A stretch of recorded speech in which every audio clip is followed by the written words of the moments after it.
মাত্র ৩৫,০০০ টাকা নিয়ে এই দেশে গেলে আপনি হবেন কোটিপতি।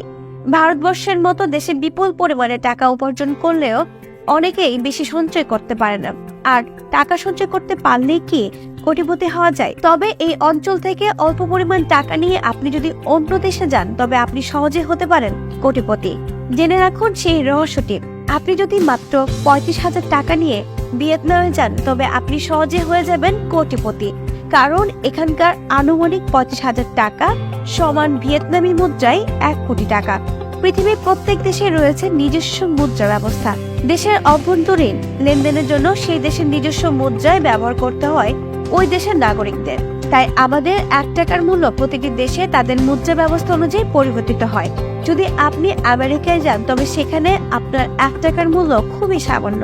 কিন্তু বিশ্বে এমনও অনেক দেশ আছে যেখানে আপনার ১ টাকার মূল্য অনেক বেশি। সে সমস্ত দেশের মধ্যে শীর্ষস্থানে আছে ভিয়েতনাম। ভিয়েতনামের মুদ্রা ব্যবস্থাকে বলা হয় ভিয়েতনামিজ ডং।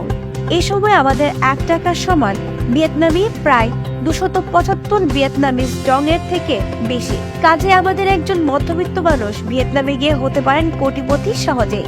ভিয়েতনামের রাজধানীর নাম হানয়। ৩,৩২,০০০ বর্গ কিলোমিটার আয়তনের দেশটিতে প্রায় ১০.৫ কোটি মানুষের বসবাস।